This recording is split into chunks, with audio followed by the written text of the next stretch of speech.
ओम गंग गणपतये नमो नमः। श्रीमद् वाल्मीकि रामायण उत्तरकांड 97वां सर्ग। वशिष्ठ का नूतन शरीर धारण और निमि के प्राणियों के नयनों में निवास।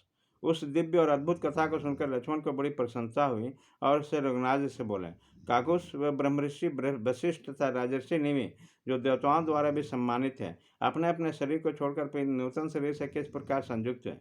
उनका यह प्रश्न सुनकर सत्य पराक्रमी श्री राम ने महात्मा वशिष्ठ के शरीर ग्रहण से संबंध रखने वाले उस कथा का पुनः कहना आरंभ किया।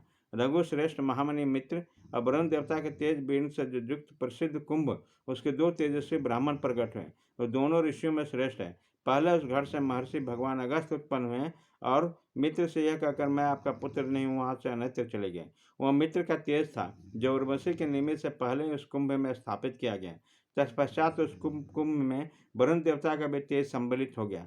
तत्पश्चात कुछ काल के बाद मित्र वरुण के वीर से तेजस्वी वशिष्ठ मुनि का प्रादुर्भाव हुआ, जो छाको कुल के देवता गुरु या पुरोहित हुए। सौम्य लक्ष्मण महातेजस्वी राजा इक्ष्वाकु ने उनके यहाँ जन्म कराते हुए उस आनंद मुनि वशिष्ठ का हमारे यहाँ कुल के हित के लिए पुरोहित के पद पर वर्णन कर दिया। स्वामी इस प्रकार उस नूतन शरीर से युक्त वशिष्ठ मुनि का उत्पत्ति का इस प्रकार बताया गया। अब निमि का जैसा वृत्तांत है सुनो। राजा निमि को देह से पृथक हुआ देखकर सभी मनीषी ऋषियों ने स्वयं जग की दीक्षा करके उस जग को पूरा किया। उस श्रेष्ठ ब्रह्म ऋषियों ने पूर्वासी सैनिकों के साथ रहकर गंध पुष्प और वस्त्रों से राजा निमि को शरीर के तेल के करा आदि में सुरक्षित रखा। तदनंतर जब जग समाप्त हुआ तब राजा भृगु ने कहा, राजन, राजा के शरीर से अभिमानी जीवात्मन, मैं तुझसे बहुत संतुष्ट हूँ।